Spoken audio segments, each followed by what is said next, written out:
Selamat pagi pemirsa. Selama ini banyak pengelolaan wilayah di Indonesia yang tidak menggunakan kajian keilmuan. Bahkan ada pula yang sengaja meminggirkan hasil riset karena tidak sejurus, tidak sejalan dengan kepentingan ekonomi. Namun banjir yang meluas di Jawa Tengah memberikan gambaran sedikit berbeda. Banjir yang kini melanda 9 wilayah di provinsi itu menjadi daerah langganan banjir. Kajian hidrologi dan geomorfologi sebenarnya sudah berlimpah. Dasar kajian pula yang diklaim pemerintah Provinsi Jawa Tengah digunakan dalam program antisipasi banjir dan rob. Pemirsa, inilah editorial Media Indonesia edisi hari ini Rabu 4 Januari 2023 dengan tema mitigasi besar banjir Jateng bersama saya Leonard Samosir.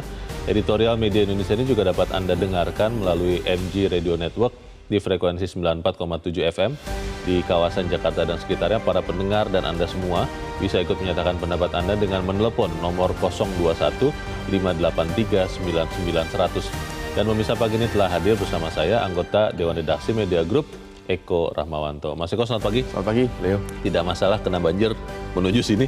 Oh iya, untuk sementara dari rumah ke sini tidak banjir. Aman ya? Aman ya. Yang kita bicarakan bagaimana mengatasi banjir khususnya di Jawa Tengah. Tapi sebelum kita bahas itu, Mas Eko dan pemirsa, kita lihat dulu beberapa berita yang diperhatikan Media Indonesia untuk pagi ini. Yang pertama ini terkait dengan Undang-Undang Pemilu. Mahkamah Konstitusi diharap tolak gugatan uji materi Undang-Undang Nomor 7 Tahun 2017 terkait sistem proporsional terbuka tertutup ya Mas Eko ya? Betul ya.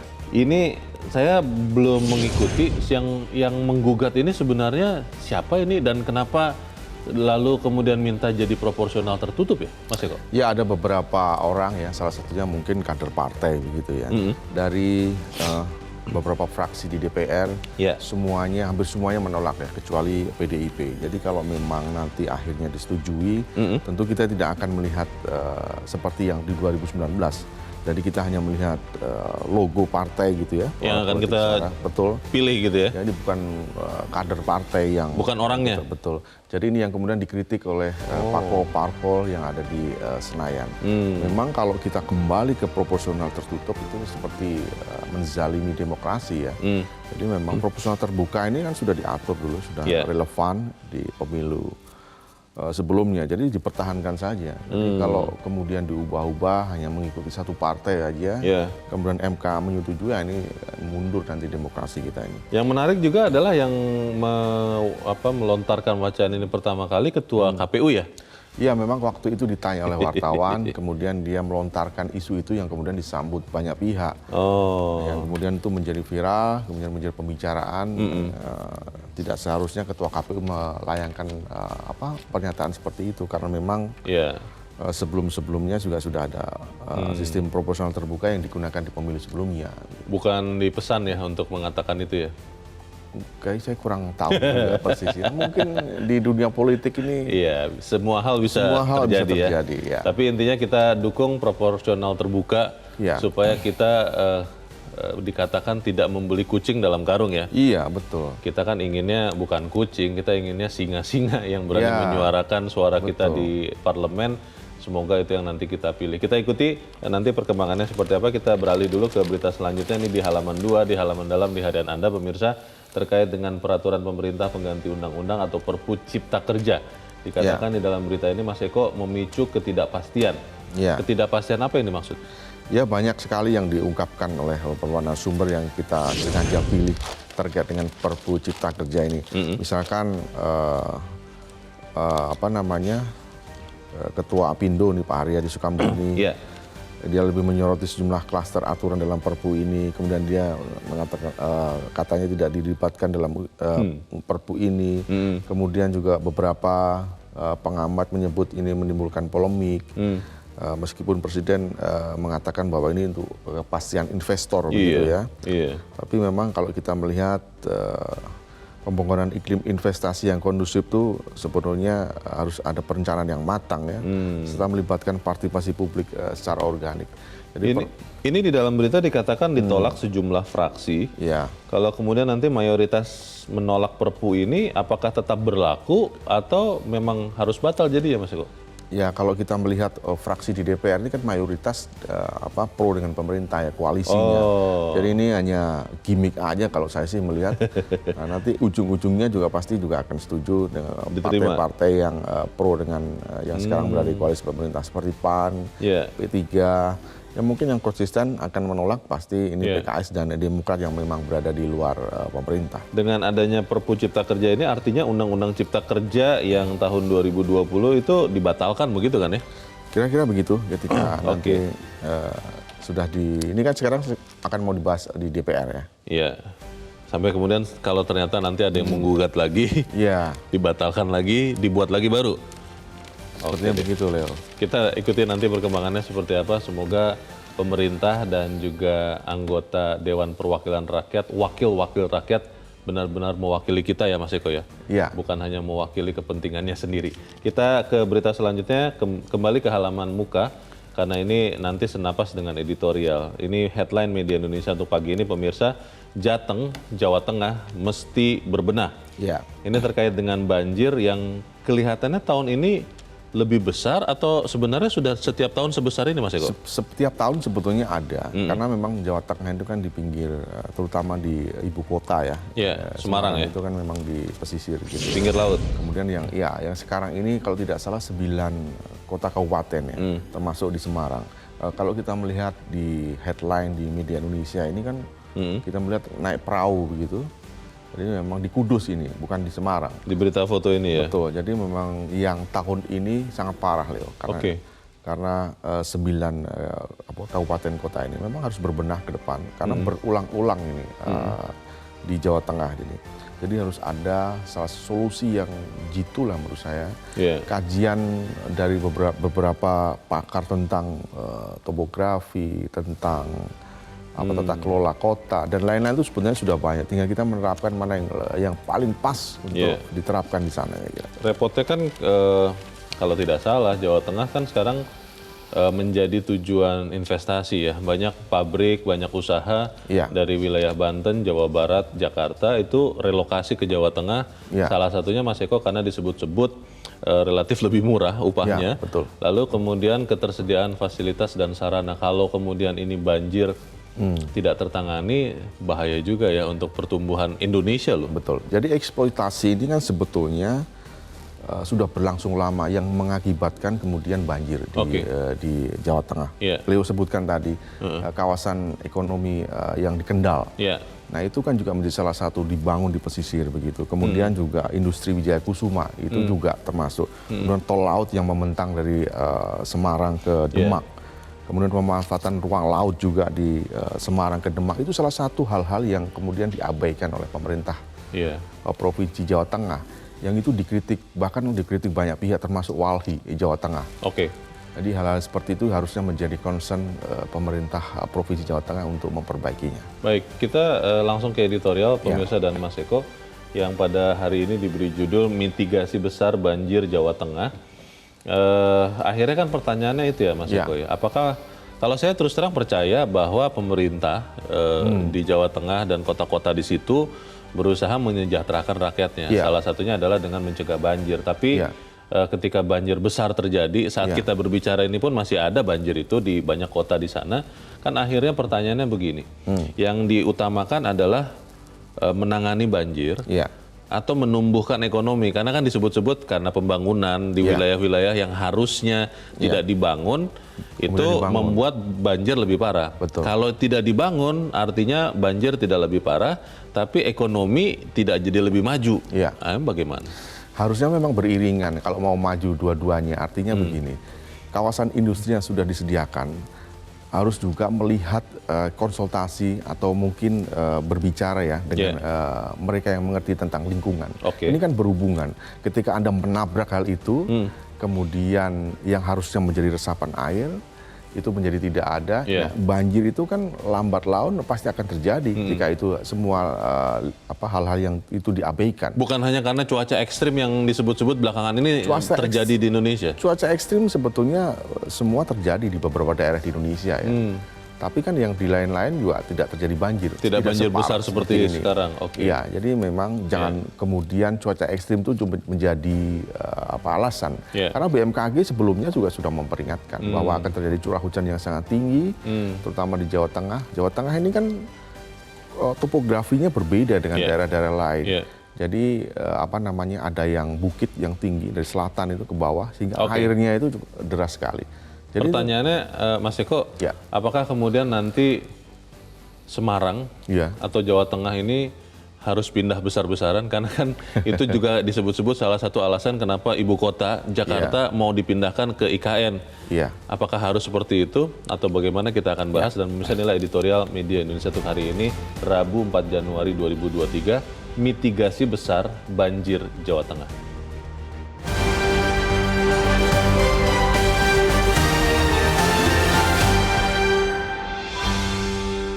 Mitigasi besar banjir Jateng.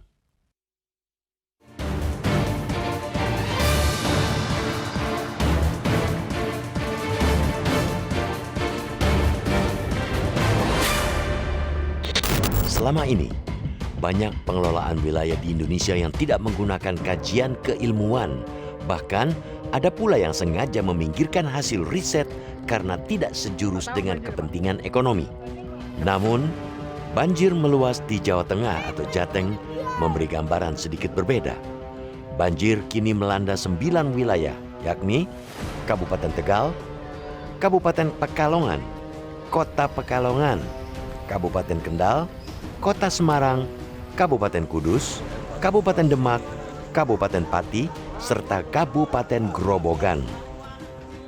Menjadi daerah langganan banjir, kajian hidrologi dan geomorfologi sebenarnya sudah berlimpah. Dasar kajian pula yang diklaim Pemprov Jateng digunakan dalam program antisipasi banjir dan ROB. Wujudnya adalah pembangunan tanggul laut. Selain itu, Pemprov juga lebih mengandalkan pembangunan kolam retensi dan penambahan pompa.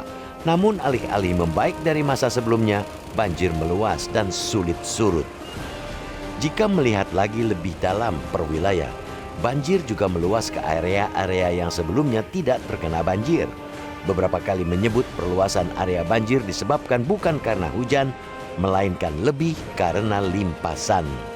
Kondisi itu pun membawa pertanyaan besar akan dasar kajian yang dipilih. Jebolnya sejumlah tanggul laut menunjukkan masih lemahnya langkah antisipasi. Terlebih, peristiwa jebolnya tanggul laut terjadi dari tahun ke tahun di musim gelombang tinggi. Menjelang hari pergantian tahun, telah 4 titik tanggul laut jebol di kawasan Marina Semarang. Menilik berbagai kajian banjir dan ROB di wilayah Pantura, penurunan muka tanah sesungguhnya menjadi permasalahan terberat. Bahaya penurunan muka tanah, khususnya wilayah Semarang, sudah disebutkan para ahli sejak era 90-an. Kajian berbagai lembaga riset tanah air menyebutkan penurunan muka tanah wilayah Semarang, Pekalongan, dan Demak berkisar 11 cm sampai 20 cm per tahun. Angka yang terakhir itu memasukkan wilayah Pantura ke dalam salah satu wilayah dengan penurunan muka tanah tercepat di dunia. Kondisi itu membuat antisipasi banjir yang lebih mengandalkan tanggul jelas tidak efektif. Ditambah lagi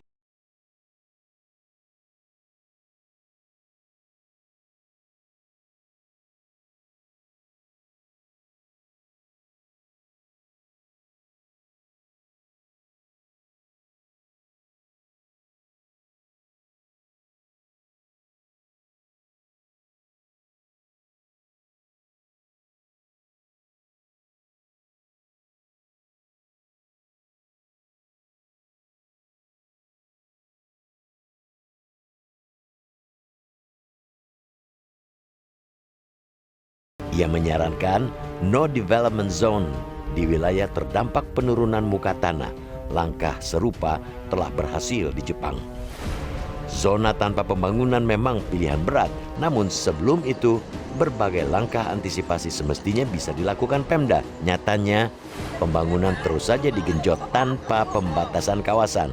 Contohnya, daerah rawan banjir seperti di Kecamatan Tugu Semarang, kawasan industri terus dikembangkan. Belum lagi pembangunan super blok, hotel, dan apartemen yang juga digenjot di daerah lainnya. Ironi tersebut menunjukkan belumnya kesungguhan Pemda maupun Pemprov dalam menangani banjir.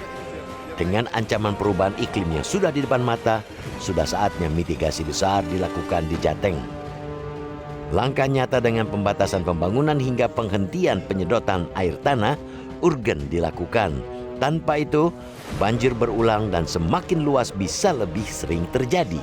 Dampaknya, bukan saja aktivitas ekonomi yang terganggu, melainkan relokasi besar-besaran bisa saja terjadi.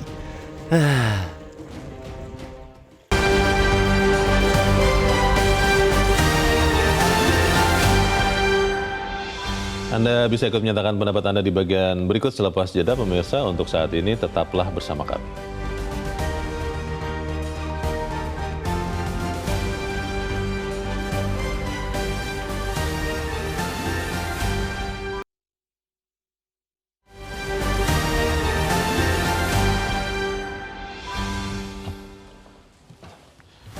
Terima kasih Anda masih bersama kami, pemirsa. Dan Mas Eko, kita akan berbincang dulu, Mas. Kita mau cari tahu dulu sebelum kita berdiskusi. Kita saat ini sudah tersambung lewat saluran telepon dengan Direktur Eksekutif Wahana Lingkungan Hidup Indonesia atau WALHI Jawa Tengah, Fahmi Bastian. Mas Fahmi, selamat pagi. Selamat pagi, Mas Leo.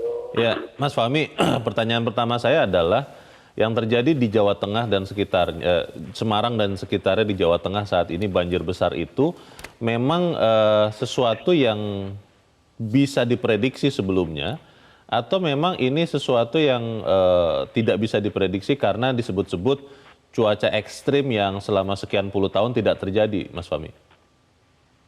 Ya, sebenarnya kalau ngomong soal bencana banjir ya, di Semarang dan sekitarnya sebenarnya bisa diprediksi karena khususnya di kota Semarang gitu, itu menjadi agenda tahunan gitu ya. Agenda tahunan yang memang setiap tahun pasti akan ada banjir. Oke. Jadi bukan hanya ngomong soal cuaca ekstrim, terus intensitas hujan yang tinggi gitu, terus mengakibatkan banjir enggak, tapi memang itu sudah menjadi agenda tahunan. Oke. Tapi disebut-sebut bahwa tahun ini kan curah hujannya baik durasi maupun curah hujan itu lebih tinggi daripada sekian puluh tahun yang lalu di Semarang dan sekitarnya. Itu bisa kita terima tidak, Mas Fahmi? Nah, pengalaman di tahun 2021 Februari, saya masih ingat, itu terulang juga. Semarang itu juga dari pemerintah dia berbicara bahwa intensitas dan curah hujan itu tinggi. Oke. Dan mengakibatkan banjir besar juga gitu ya di Semarang di tahun 2021. Nah, setahun kemudian, 1,5 tahun dari 2022 Desember kemarin itu terulang lagi gitu. Oke. Jadi sebetulnya yang terjadi sekarang, banjir besar di Semarang dan sekitarnya di Jawa Tengah, itu benar karena memang kerusakan lingkungan terjadi semakin cepat, atau memang karena cuaca ekstrim yang kita tidak lihat sebelum-sebelumnya, atau yang mana yang terjadi sebetulnya, Mas Fahmi? Nah, dari WALHI Jateng melihatnya sebenarnya ada beberapa indikator gitu ya. Indikator bagaimana sebenarnya banjir ini bencana, kita menyebutnya bencana ekologi. Nah, ini ada campur tangan tangan manusia. Ya. Karena ada perubahan fungsi tata ruang atau fungsi struktur ruang di Semarang itu yang berubah drastis. Itu yang pertama. Yang kedua adalah berbicara terkait dengan subsidi penurunan muka air tanah, muka tanah di Semarang itu tinggi. Nah, perubahan tata ruang atau struktur ruang yang dulunya itu menjadi ruang catchment area atau resapan air, itu sekarang berubah gitu. Ada banyak industri di wilayah Mijen, ada perubahan di Gunung Pati, yang menjadi memang itu wilayah-wilayah resapan air yang sekarang digunakan bukan fungsinya sebagai resapan air, tapi berubah untuk kegiatan ekonomi. Untuk kegiatan ekonomi ada SB City gitu dan lain-lain. Baik. Nah, di pesisirnya, itu ya, di posisi pesisirnya land subsidence terjadi gitu loh. Nah ini kan menjadi parah ya, bagaimana di wilayah atas itu resapannya hilang, di bawah itu penurunan muka tanah. Oke. Solusinya ya Mas Fahmi, kita kan ingin menyumbangkan juga pemikiran untuk mungkin pemerintah provinsi Jawa Tengah. Itu apa ya Mas? Apakah memang kemudian bisa dilakukan penghentian pembangunan kawasan industri atau beberapa tempat yang tadi sudah sempat Anda sebutkan? Atau saya berpikir sebagai masyarakat awam nih, dibangun dinding raksasa di Jakarta kan sempat ada wacana mau membangun giant wall untuk menahan rob ya. Atau melakukan pemindahan sebagian penduduk di wilayah-wilayah yang memang setiap tahun banjir, atau apa solusinya Mas Fahmi? Iya, sebenarnya kan perlu dikaji ulang ya bagaimana skema pembangunan yang ada di Semarang sendiri. Apakah memang apakah mereka dalam konteks pengembangan kawasan itu menggunakan kajian lingkungan hidup strategis yang dimana melihat dalam konteks kebencanaan. Karena kita melihatnya, Walhi melihatnya adalah ini nggak ada rencana aksi terkait dengan mitigasi kebencanaan gitu. Asal-asal bangun saja, struktur ruang untuk asal-asalan gitu loh. AMDAL kan ada itu Mas Fahmi, analisis mengenai dampak lingkungan, memangnya tidak dipakai itu Mas? Maksud saya dalam konteks RTRW, rencana tata ruang wilayahnya harus RHS ya, kajian lingkungan hidup strategis kan. Maksud saya adalah apakah mereka menggunakan skema-skema bagaimana kebencanaan itu juga dilihat. Karena banyak merasakan Semarang ini kan jadi agenda tahunan banjir gitu. Maksudku rencana aksi mitigasi kebencanaan atau adaptasi kebencanaan banjir ini kan harus ada ya. Anda kan ada di Jawa Tengah ya Mas Fahmi ya. Anda ada di Jawa Tengah yang tadi Anda pertanyakan barusan, apakah tidak dipakai? Faktanya itu apa? Apakah memang tidak dipakai? Itu barusan hanya pertanyaan Anda atau memang pernyataan bahwa tidak dipakai itu kajian-kajian ilmiah? Karena dalam beberapa hal, dalam konteks pembahasan rencana tata ruang dan lain-lain, kita pun tidak dilibatkan secara partisipatif gitu. Jadi agak tertutup gitu. Tahu-tahu ada beberapa wilayah-wilayah bandara gitu yang terus merelokasi mangrove, ada reklamasi dan lain-lain, kita pun nggak diikutkan. Jadi pembangunan yang tidak partisipatif, perubahan-perubahan ruang yang itu tidak partisipatif, dengan sesuka hatinya dan tidak melihatkan dalam konteks kajian lingkungan hidup strategis ini yang menjadi hal yang menambah parah bagaimana kebencanaan ini semakin masif gitu. Mas Fahmi, kita kan lihat ya pemerintah di Jawa Tengah berusaha untuk mengatasi banjir, tapi pertanyaannya sebagai pemerhati penjaga lingkungan, apakah Anda melihat bahwa usaha yang dilakukan setiap tahun oleh pemerintah di Jawa Tengah saat ini masih cukup atau harus ada upaya baru ekstrim begitu besar-besaran untuk menghentikan atau meminimalkan bencana banjir di Jawa Tengah ini? Ya, kami melihatnya rencana-rencana aksi-aksi dari pemerintah dalam penanggulangan ini kurang signifikan gitu ya. Bahkan dengan alasan membangun giant seawall gitu atau dinding raksasa ya kan, untuk menanggulangi rob. Tapi nyatanya bukan tanggul laut gitu loh, tapi malah jalan tol gitu loh, dari Semarang Demak gitu loh. Ini kan ada tanggul-tanggul yang jebol ya, itu kan sudah dibangun Mas, kurang kuat begitu ya, atau bagaimana? Itu kan konstruksi dulu ya, tanggul-tanggul gitu, dan itu kan menjadi wilayah-wilayah privat. Gitu loh, jarang orang-orang bisa masuk di wilayah itu. Oke, baik. Kita harapkan tentunya ada solusi dan Walhi juga bisa ya menyumbangkan pandangan-pandangannya untuk masyarakat di Jawa Tengah. Fahmi Bastian, Direktur Eksekutif Walhi Jawa Tengah, terima kasih sudah mencerahkan kami. Selamat pagi, Mas Fahmi. Pertanyaannya Mas Eko, apakah benar bahwa memang usaha ini kurang? Ya. Lalu yang kedua, apakah memang benar bisa memperhatikan menyelamatkan lingkungan dengan tetap membangun ekonomi di Jawa Tengah? Iya, sebetulnya lingkungan dan pembangunan ekonomi itu sebetulnya harus saling beriringan. Ketika Anda membangun, harus juga memperhatikan lingkungan. Ketika Anda tidak memperhatikan lingkungan, lambat atau pasti akan terjadi seperti ini. Betul, kita membutuhkan investasi masuk. Kita juga ingin rakyat di sekitarnya ikut terlibat ketika investasi masuk, bekerja di perusahaan dan lain-lain. Itu pasti akan meningkatkan ekonomi di daerah itu sendiri. Kemudian imbasnya tentu akan di nasional. Tapi ketika menjadi banjir, tidak mengindahkan resapan air, kemudian kita melihat juga kontur tanah di Jawa Tengah itu kan berbeda sekali dengan daerah-daerah lain. Hampir setiap tahun tuh 10-13 cm turun.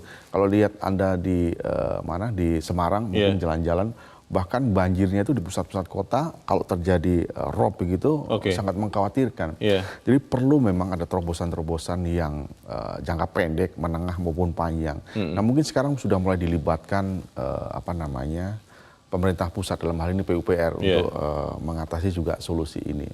Saya kira ini penting bagi Semarang dan sekitarnya, karena mungkin kalau tidak teratasi ya seperti yang Leo tadi bilang, bisa pindahlah mungkin ke daerah lain, ke kota lain. Tapi tetap aja Semarang kan banjir kalau nggak diurusi secara benar. Pertanyaan besarnya kan itu, Mas Eko. Apakah kemudian bisa usaha ekstrim itu, yang mungkin juga melibatkan pemindahan atau penghentian pembangunan, dilakukan saat ini? Karena itu kan sesuatu yang sangat tidak populis. Kita akan bahas selepas jeda, pemirsa, dan pemirsa tetaplah bersama kami. Editorial Media Indonesia kembali seusai Headline News pukul 7 waktu Indonesia Barat.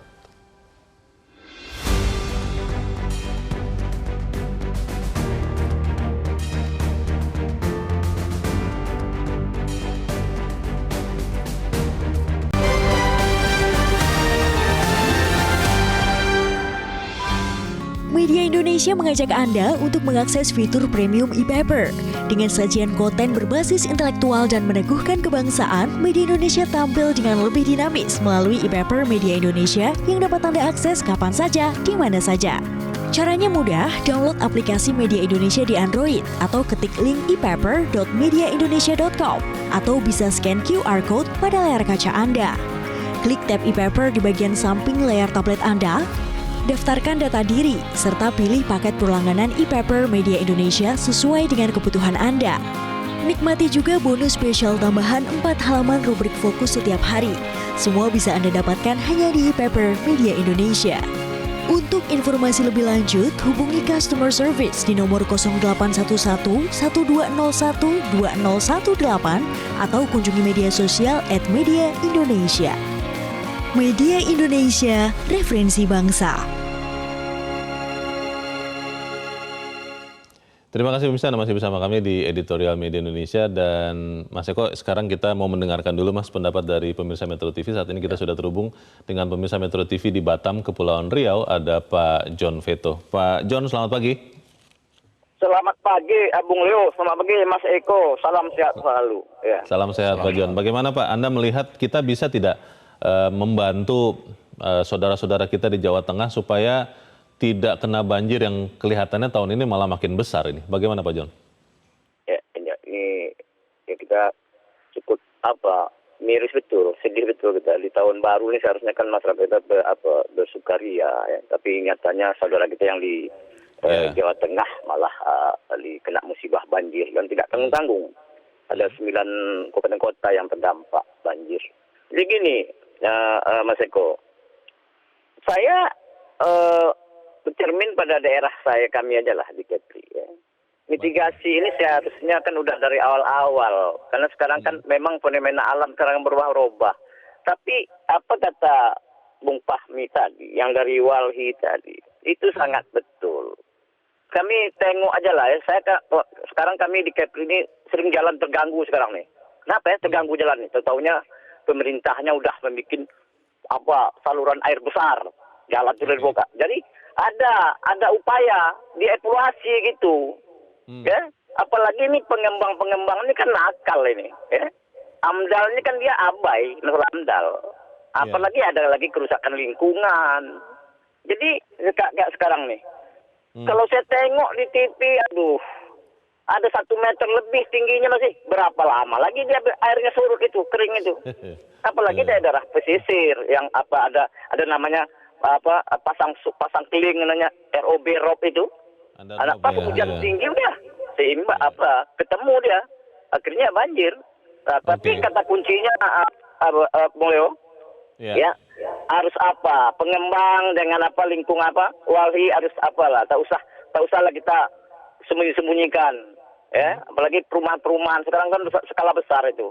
Dia bikin drainasenya kecil aja. Nah, jadi ini ya harus adalah kasih pelajaran lah yang kayak terjadi di yang di Jawa Tengah nih. Daerah lain bisa belajar juga lah. Itu. Baik. Ya. Baik. Terima kasih Pak John Veto di Batam, Kepulauan Riau untuk pendapat Anda. Selamat pagi Pak. Di belakang Pak John ada Ibu Indra di Cirebon, Jawa Barat. Ibu Indra, selamat pagi. Selamat pagi Bung Leonar Samosir dan Bung Eko Rahmawanto. Assalamualaikum warahmatullahi wabarakatuh Metro TV. Waalaikumsalam warahmatullahi wabarakatuh. Bagaimana Bu Indra? Ini memang bukan di daerah Ibu ya, Ibu di Jawa Barat. Tapi ini kan dekat sekali nih di Jawa Tengah.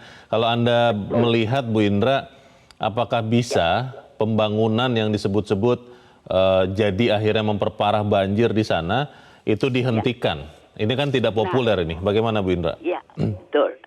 Begini, Bung Leo, jadi cerita kenangan ya Bung Leo. Saat kecil, pertama kali saya diajak oleh ayah dan ibu jalan-jalan ke Semarang, itu yang terlintas di otak saya, loh ada ya kota yang digenangi air. Gitu. Itu sungguh-sungguh, Bu. Dari dulu sudah Ibu alami banjir ini maksudnya, Ibu? Betul. Itu kesan pertama saya tentang Semarang. Asem Arang ini. Iya. Nah, sama juga dengan kesan saya setelah dewasa. Saya berkunjung ke Kalimantan Selatan itu.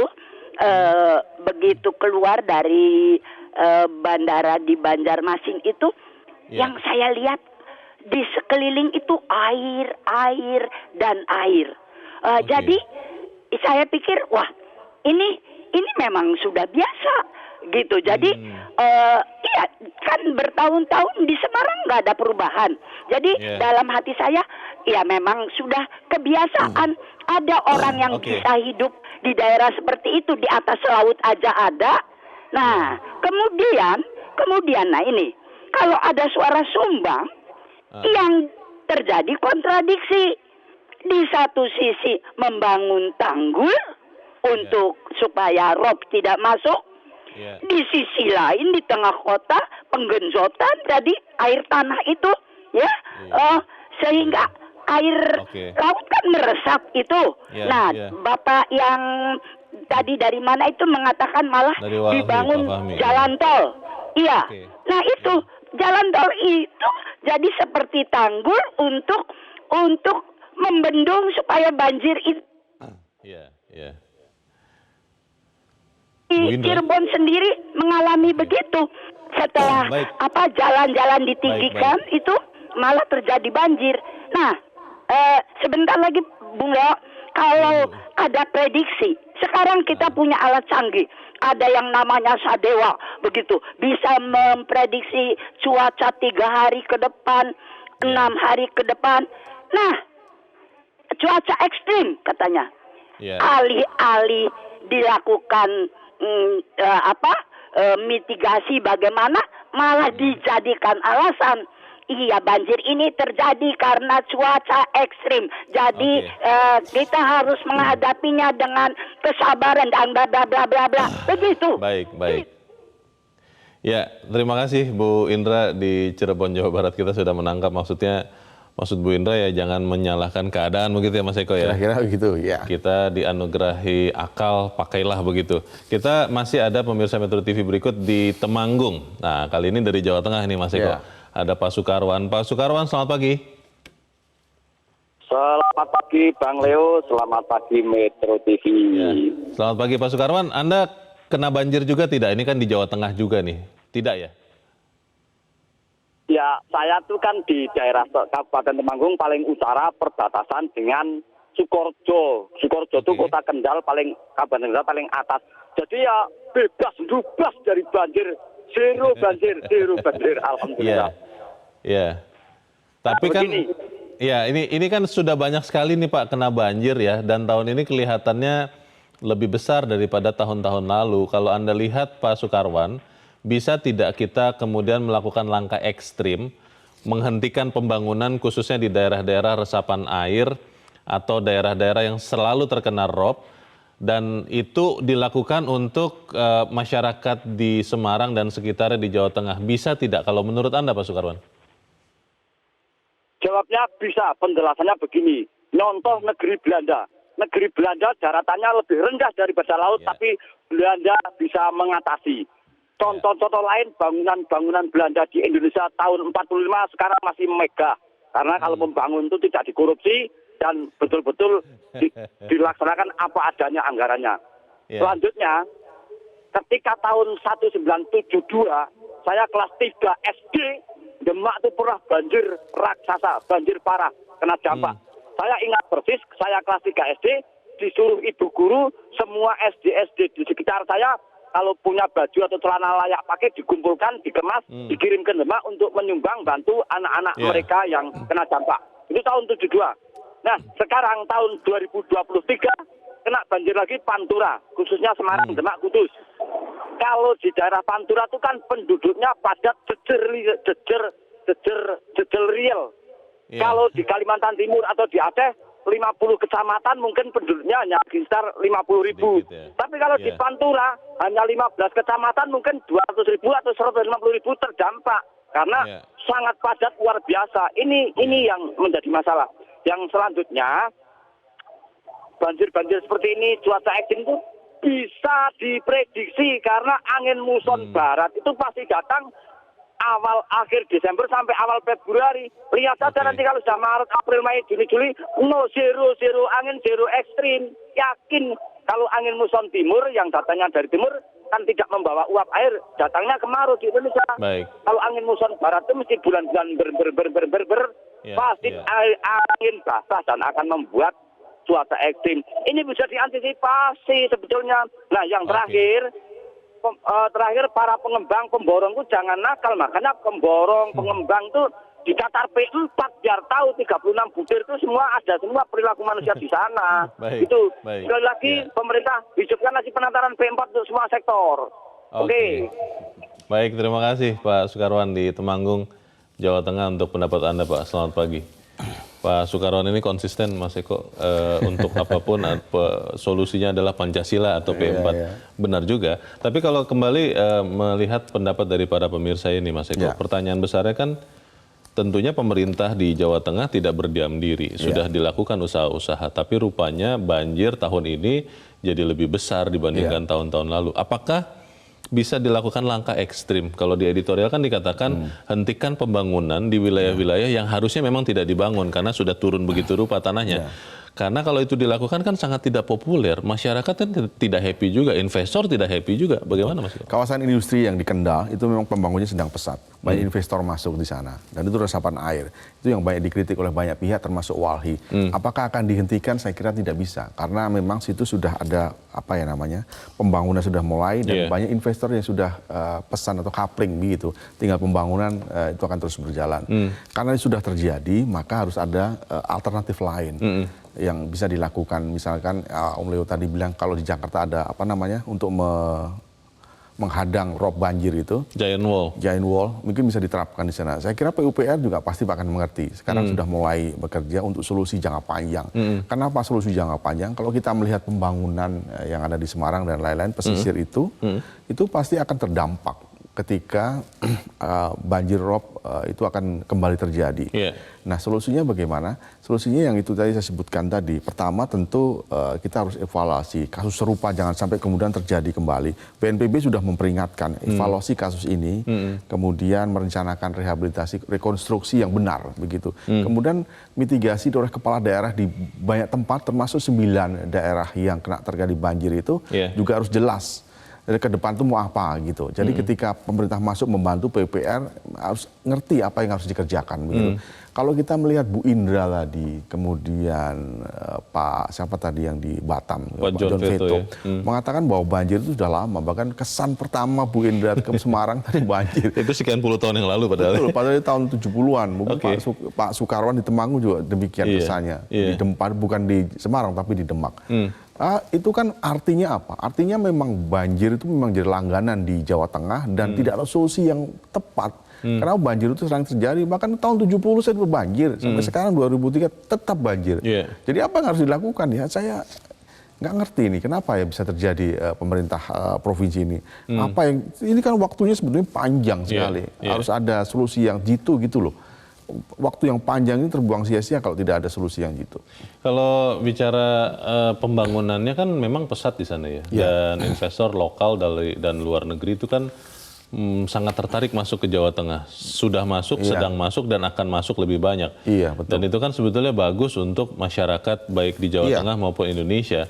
Apa tidak ada jalan tengah, Mas Eko, supaya kemudian masalah lingkungan yang memang kita lihat nyata-nyata ini tidak usah berdebat lagi benar rusak apa tidak, ini sudah rusak begitu, itu benar-benar bisa kita kita hentikan atau kita rem kerusakannya. Tapi pembangunan yang memang nyata-nyata meningkatkan taraf hidup masyarakat di Jawa Tengah bisa tetap berjalan. Ya, pertama tentu solusi yang jangka panjang mungkin memindahkan ibu kota yang Leo tadi bilang Semarang. Tadi kemana? Kita harus cari dulu kota yang mungkin tidak terbebas banjir dan ibu kota untuk Jawa Tengah maksudnya ya, bukan ibu kota Indonesia ya. Betul. Tapi apa itu disetujui kita nggak ngerti karena itu urusannya pusat dan daerah. Kemudian saya kira mitigasi, kemudian pembangunan industri, pembangunan super blok, kemudian tol laut yang dikeluhkan oleh Walhi tadi. Mungkin yang terakhir soal mau ada perpindahan hutan mangrove itu. Nah itu hal-hal seperti itu harus dikaji lebih dalam oleh pemerintah daerah maksud saya. Jangan sampai kemudian kasus-kasus itu terulang kembali. Kemudian libatkan juga orang-orang yang mengerti tentang lingkungan hidup. Ada hubungannya tentang industri lingkungan hidup. Kemudian hutan, kemudian resapan air, itu semua ada hubungannya dengan banjir. Memang ini banjir di Semarang, di Jawa Tengah itu tidak serta-merta. Pasti ada campur tangan manusia tentang kerusakan lingkungan. Di Jepang kalau kita baca literatur begitu ya, pemberitaan, dikatakan langkah ekstrim adalah menghentikan penyedotan air tanah. Dan itu juga kalau tidak salah kan coba dilakukan di Jakarta, dan kalau kita lihat di Semarang, saya belum ketemu apakah memang itu sudah dilakukan. Tapi langkah ekstrim seperti itu, kira-kira berani tidak pemerintah di Jawa Tengah melakukannya, Mas Eko? Itu yang banyak dikeluhkan oleh banyak pihak, terutama pecinta lingkungan hidup. Mulai dipikirkan oleh penyedotan air yang secara besar-besaran. Tapi kalau Anda mengizinkan kemudian industri yang bukan di tempatnya, itu artinya apa? Artinya juga dia akan menyedot air besar-besaran itu. Iya kan? Nah sekarang sudah terjadi. Mungkin solusinya ke depan, tentu jangan sampai kemudian yang bukan area untuk industri, resapan air jangan ditempatkan di situ. Gitu.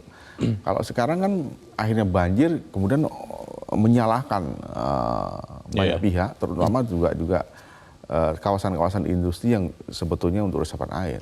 Kalau lihat ini beberapa penyebab yang praktis juga karena kan beberapa tanggul jebol ya. Nah pertanyaannya adalah apakah memang pemerintah Jawa Tengah cukup melakukan atau memberikan solusi jangka pendek, katakanlah tanggul-tanggul yang jebol itu dibangun ulang, atau memang harus ada upaya yang lebih permanen dan lebih masif untuk menghindarkan banjir sebesar yang saat ini sedang terjadi lagi? Ya, saya membaca dan mendengar, melihat bahwa pemerintah provinsi Jawa Tengah itu juga sudah bekerjasama dengan akademisi, kalau tidak salah ada ITB atau lain.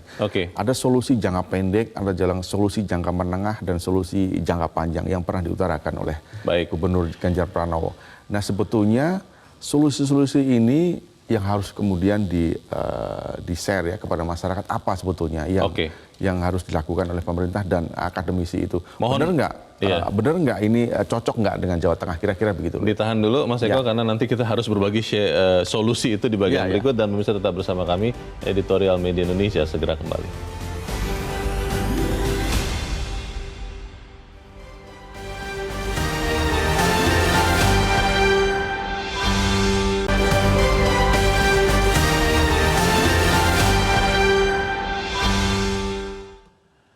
kasih Anda masih bersama kami. Kita di bagian akhir diskusi kita. Mas Eko, secara singkat saja, kira-kira apa yang kita bisa sumbangkan untuk terutama pemerintah Provinsi Jawa Tengah dan mungkin pemerintah pusat juga supaya banjir di Jawa Tengah ini selesai? Pertama, tentang pembatasan pembangunan hingga penghentian penggunaan air tanah yang berlebihan ya. Tanpa ini saya kira akan terus terulang banjir di Jawa Tengah dan Semarang. Kita juga tahu bahwa di Semarang dan sekitarnya itu setiap tahun turun sekitar 10 sampai 13 sentimeter. Ini yang salah satu penyebabnya. Juga kita harus akui bahwa kemarin itu juga hujannya memang sangat deras sekali, tapi itu juga jangan menjadi alasan kemudian banjir itu semakin tiap tahun terulang begitu. Memang harus ada solusi yang tepat. Saya kira Ganjar Pranowo tahu bahwa sudah melibatkan banyak akademisi yang saya sebutkan tadi untuk solusi pendek, menengah maupun panjang. Kemudian juga saya kira harus melibatkan Walhi terkait dengan lingkungan. Karena memang ini ada keterkaitan antara ekonomi maupun pembangunan maupun terkait dengan banjir yang sekarang terjadi. Jadi solusi-solusi itu saya kira harus dimulai diperhatikan oleh Ganjar Pranowo agar ke depan tidak ada lagi banjir seperti ini terulang. Bahkan tadi penelpon sudah mulai mengatakan bahwa banjir itu tahun 70-an sudah terjadi sampai sekarang. 50-60 tahun lalu ya? Iya, artinya kan banjir itu terus berulang dan tentu sangat merugikan rakyat Jawa Tengah. Perlu belajar atau bahkan bekerja sama dengan, tadi kan pemirsa Pak Soekarwan atau siapa yang mengatakan Belanda, itu kan memang negaranya di bawah permukaan laut, datarannya daratannya. Itu perlu, bisa, atau memang harus segera dilakukan supaya kemudian banjirnya benar-benar tuntas ini? Saya pernah melihat di media sosialnya pemerintah provinsi ya. Dia pernah juga mengundang pakar-pakar yang mengerti tentang tata kota, termasuk yang dari Belanda. Tapi kalau saya tidak salah ya, dengar ya, mungkin direvisi kalau saya salah, maaf. Itu tidak cocok untuk di Semarang. Kenapa tidak cocok saya kurang begitu paham. Tapi bahwa Semarang harus terbebas saya kira iya. Bahwa Belanda yang begitu saja bisa netralisir dari banjir. Tapi Semarang kenapa tidak bisa? Ini kan menjadi pertanyaan besar. Saya kira ke depan memang harus ada solusi yang benar-benar untuk Semarang. Jangan sampai kemudian terjadi setiap tahun. Kita harap itu benar-benar bisa dilakukan, segera dilakukan, supaya saudara-saudara kita di Semarang, Jawa Tengah, terminimalkan lah bahaya banjir ini. Mas Eko, terima kasih sudah hadir di tempat ini. Selamat pagi, Mas. Selamat pagi. Pemirsa, langkah nyata dengan pembatasan pembangunan hingga penghentian penyedotan air tanah menjadi urgent, segera dilakukan. Tanpa itu, banjir akan berulang dan semakin meluas, serta bisa lebih sering terjadi. Dampaknya bukan hanya aktivitas ekonomi yang terganggu, relokasi, pemindahan besar-besaran pun mungkin saja bisa terjadi. Kita harapkan banjir di Jawa Tengah bisa segera selesai. Saya Leonard Samosir berterima kasih Anda sudah menyimak editorial Media Indonesia untuk pagi ini. Walaupun PPKM sudah dicabut, tetaplah jaga kesehatan Anda. Selamat pagi, sampai jumpa.